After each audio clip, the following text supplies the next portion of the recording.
Je vous salue tous au nom précieux du Seigneur Jésus-Christ de Nazareth. Mes chers frères et sœurs, moi c'est Bololiu Marie, appelé frère Moïse. Je viens une fois de plus auprès de vous, vous en parler du sujet donc que le Saint-Esprit m'a mis à cœur, pour que nous parlons de ces enfants, que je vous parle de ces enfants qui l'abandonnent sans raison. Des enfants qui louent d'autres dieux, qui ne sont pas le vrai Dieu. Baissons nos têtes. Nous allons d'abord faire une prière de recommandation, une prière de reconnaissance. Et nous allons faire cette prière de reconnaissance tous ensemble, donc moi et vous. Baissons nos têtes. Nous allons prier. Ô Père éternel, Seigneur Jésus-Christ, mon Dieu et mon roi, je t'en prie, envoie ton Saint-Esprit nous enseigner du début jusqu'à la fin de ce culte. Je prie toute domination, toute autorité, tout prince des ténèbres qui se lève contre ce moment de prière soit lié maintenant au nom de Jésus-Christ de Nazareth. Au nom de Jésus-Christ de Nazareth. Toute activité, toute opération satanique contre cette ligne de prière soit paralysée maintenant au nom de Jésus-Christ de Nazareth.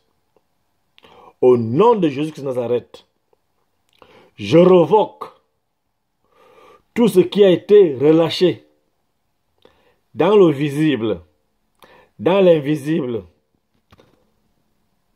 contre cette ligne de prière, contre toute personne connectée maintenant, au nom de Jésus-Christ de Nazareth. Je relâche une couverture spirituelle sur toute personne connectée maintenant.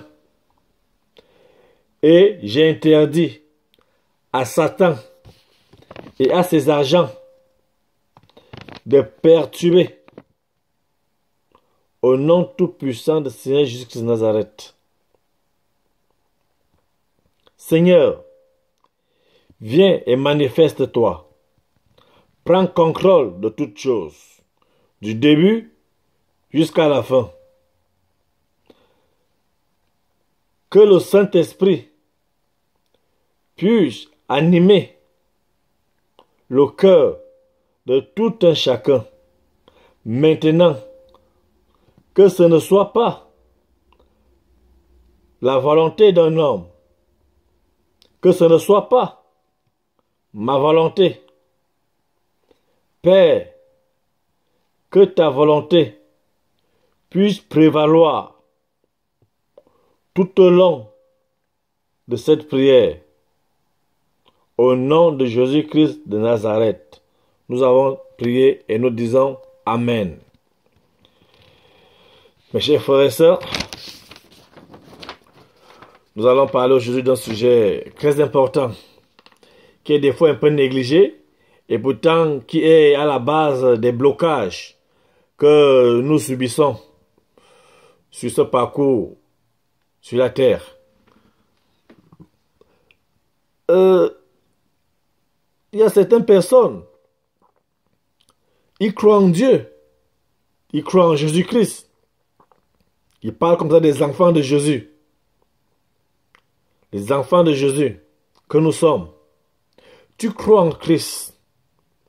Mais tu crois encore, tu te lèves encore, tu fais encore des fétiches. Ou tu crois aux fétiches, ou tu as encore d'autres idoles à la maison que tu vénères. Mais quand tu sors, tu invoques le nom de Dieu, tu crois en Christ, tu fais que les gens sachent que tu crois en Christ. Pourtant non, toi tu connais ta diamant, tu ne crois pas en Christ. Pourquoi moi je confirme que tu ne crois pas en Christ? Parce que tu es là, plutôt quand tu as un souci, au lieu de t'agenouiller et invoquer ton Dieu, tu fais appel à un marabout. Tu fais appel à un occultisme. Il va te demander paye telle somme.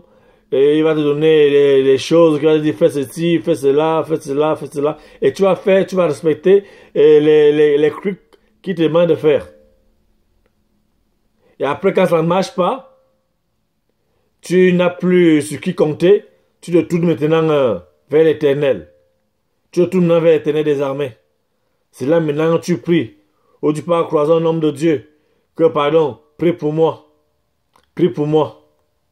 Cet homme de Dieu maintenant, lui ne connaît pas le parcours que tu as fait, que tu as d'abord parlé chez l'occultisme, ou même peut-être il connaît, il se dit non, cette fois-ci, Seigneur, ton fils ou ta fille est venu pour se repentir, pour se rependre, et il ne va plus rentrer sur cette voie-là. Quand déjà tu te repens pour quelque chose, peut-être que tu marchais sur la voie des marabouts, des occultismes, ou des dieux qui ne parlent pas, ces dieux qui ont des oreilles, mais qui n'entendent pas. Ces dieux qui ont des bouches, mais qui ne parlent pas. Ces dieux qui ont des pieds, qui ne marchent pas. Toi, tu mets ta confiance en eux.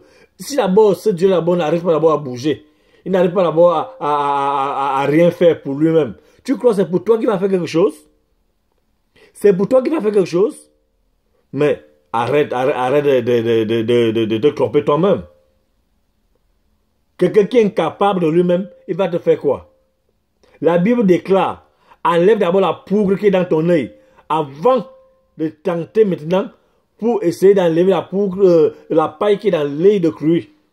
Je te rappelle que quand la Bible parle de la poudre et de la paille, que toi tu as la poudre dans ton œil, c'est parce que la poudre est la paille compactée. C'est-à-dire, lui il a une seule paille dans son œil.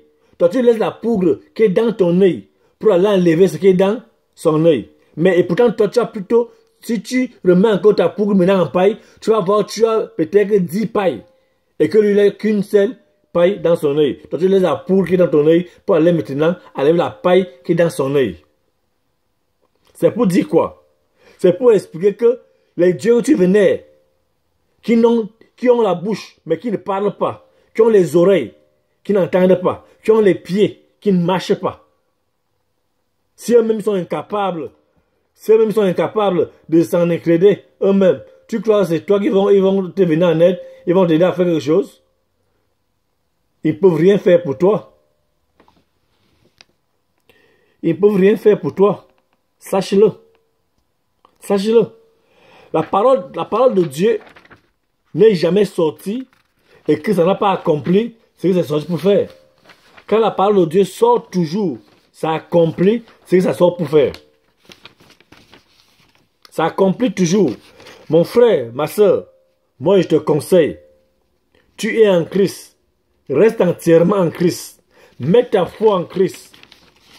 Et tu verras. La parole déclare. Ne t'ai-je pas dit? Ne t'ai-je pas dit? Si seulement tu crois en moi. Si seulement tu crois en moi. Tu verras ma gloire. Jean chapitre 11, verset 40. Si seulement tu crois en moi, tu verras ma gloire dans ta vie. La parole de Dieu n'est jamais sortie pour ne pas faire. N'est jamais sortie, n'est pas faire ce que c'est sorti pour faire. Ça, je te le déclare, ça c'est une vérité. Toutes les promesses sont bibliques, ont toujours été véridiques. Mon frère, ma soeur, arrête de mélanger les dieux. Tu prends les sous-dieux, tu appelles Dieu, tu viens mélanger avec le puissant guerrier. Arrête de mélanger. Arrête de mélanger. La parole déclare dans Michée 6, verset 3. Mon peuple, que t'ai-je fait? Ça c'est Dieu qui te pose la question. Mon peuple, que t'ai-je fait? À quoi t'ai-je fatigué? Réponds-moi. Ça, c'est l'Éternel qui demande de lui répondre. Que tu lui réponds. Il demande qu'est-ce qu'il t'a fait? Il t'a fatigué en quoi? Avant toi, tu l'abandonnes. Pour aller vénérer d'autres dieux qui n'ont ni bouche, ni oreille et qui ne peuvent rien faire pour toi.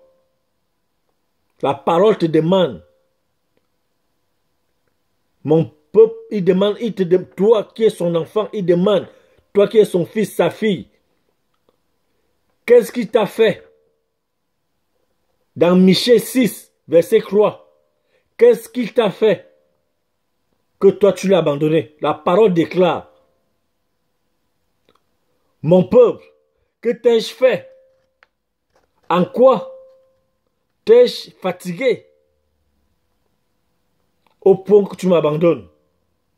Réponds-moi. Ça, c'est la parole de l'Éternel. Réponds-lui. Réponds-lui toi-même. Jérémie 2, verset 13. La parole déclare, car mon peuple a commis un double péché. Mon peuple a commis un double péché. Ils m'ont abandonné.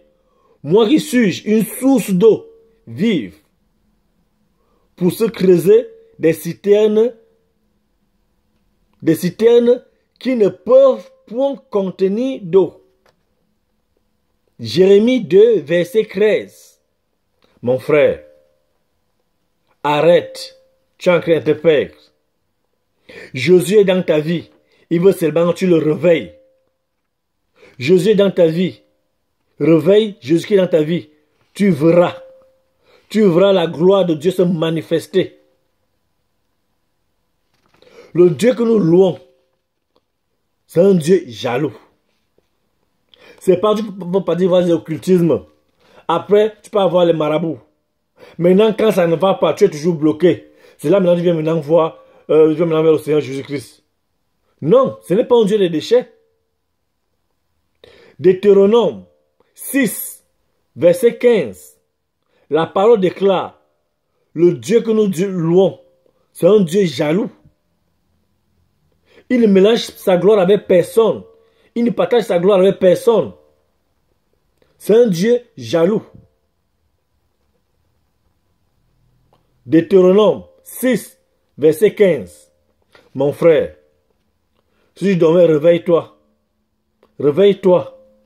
Arrête de confondre les choses. Arrête de confondre les choses. Si Dieu a une telle puissance que lui, il a créé le ciel et la terre avec tout ce qui se trouve. Toi, tu ne vois pas que ce que tu as comme problème là, c'est rien du tout. Quel est ton problème? Quel est ton problème? Ton problème c'est quoi? C'est la maladie? Tu es malade? Tu n'es pas dans les hôpitaux? Chez les marabouts? Tu n'as pas trouvé la santé? Mais il est à côté. La personne qui va te donner la santé, il est à côté de toi. Il est là. Il est dans ton bateau. Réveille-lui seulement. Il est dans ton bateau. C'est lui qui est le chemin, la vie et la vérité. Toute puissance lui a été donnée dans tout le ciel, sur toute la terre. Toute puissance lui a été donnée. Et lui, il a mis dans ta disposition, mon frère, ma soeur. Il a mis la puissance de l'ennemi sous tes pieds. Il a mis la puissance de l'ennemi sous tes pieds. Et il a mis la puissance de la vie et de la mort sur ta langue. Déclare tout ce que tu déclares sur la terre et tu déclares au ciel. Quand tu déclares une parole avec une ferme assurance, sache que c'est fait. Quel que soit ce que tu demandes, mon frère, ma soeur, si tu veux aujourd'hui que je te donne ce message-là, va faire l'essai. Avec n'importe quoi, tu verras. Ton problème, c'est quoi? La stérilité? Non. La parole déclare, il y a point de stérile en Israël. Point de stérile en Israël. C'est quoi ton problème? Tu te lamentes. Tu pleures toutes les nuits. Tu cherches le travail, tu ne trouves pas. Tes dossiers sont bloqués. Ton passeport, le visa ne sort pas. Tourne-toi vers l'Éternel.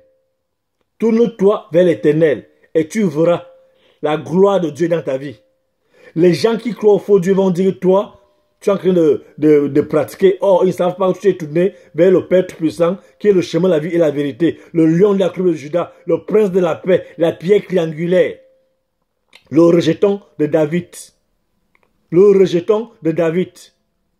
tourne-toi vers l'Éternel. Tu verras la gloire de Dieu